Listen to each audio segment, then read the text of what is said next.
Brought to you by Penguin.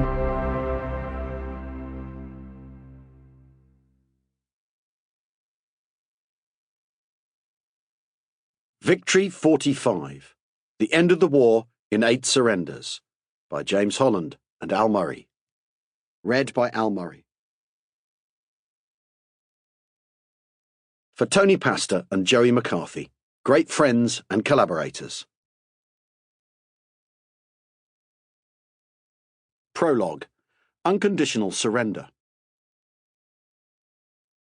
President Franklin D. Roosevelt flew into Casablanca in French Morocco on Thursday the 14th of January 1943, touching down after a 48-hour flight that had taken him from Washington, D.C. to Miami, to Brazil, across the Atlantic to Gambia, and then on to his final destination. It was the first time a sitting president had flown beyond the shores of the United States and had not been without risk.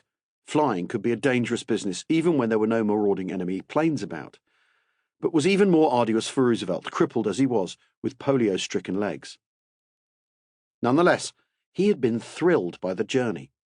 The final leg, in a C-54 transport plane from Gambia, was a 7-hour stretch that took the president over desert, then the snow-capped Atlas Mountains. Then we suddenly came on the fertile fields of North Africa, noted Harry Hopkins, his closest friend and adviser, looking like the Garden of Eden should look, and probably doesn't. Camels, olive groves, oranges, wheat fields, no cows, rain, miles of black earth. The president missed nothing. They landed at a dusty airfield 15 miles from the city, where the president's son Elliot was waiting for him in a limousine with windows blacked out with mud. They drove to Anfar, on the outskirts of the city, a resort hotel now surrounded by barbed wire, soldiers and artillery, and from there to a luxury bungalow villa, Californian in style, where the president would be staying. Churchill was in a house 50 yards away. That night the president held a dinner at which the Joint Chiefs of Staff, the most senior military men of both countries, were invited. Much good talk of war, noted Harry Hopkins, and families and the French.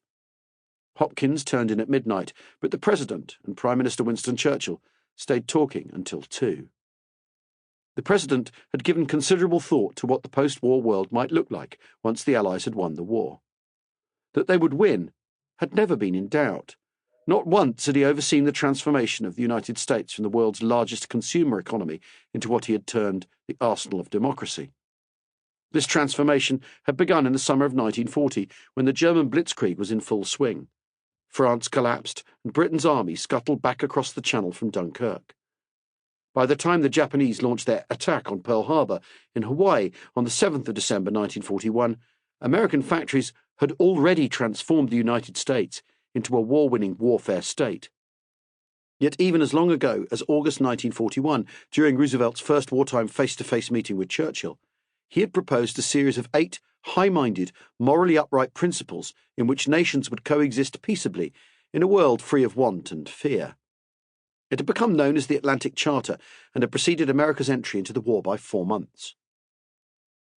At the Casablanca Conference, the Allies thrashed out their strategic priorities, but it was clear that while Roosevelt was not present at all the discussions, he had been giving much further thought not only to what the world might look like in the future, but the means by which they might end this current, cataclysmic war.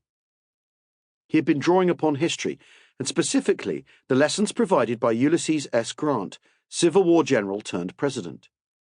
Grant, fighting for the Union 80 years previously, had won a surprise victory at Donelson, Tennessee in 1862, demanding of the Confederate fort that it surrender unconditionally. The demand had worked because rather than face the full wrath of the Union Army, Donelson had thrown in the towel. Unconditional surrender, Grant's initials, after all, became a nickname that would stick. It was perhaps unsurprising that FDR had been poking into American history for examples of surrender. He'd lived through historic times himself, had witnessed them too, and not least the post-war conference at Versailles in 1919, which had meted out punishment to Germany and the Central Powers. He had watched the seismic events that followed, from the rise of Nazi Germany to the collapse of the League of Nations, as it faced the challenges posed by the rejection of international order by the fascist powers. And despite being first elected president on an isolationist ticket back in 1932, by Sample complete. Ready to continue?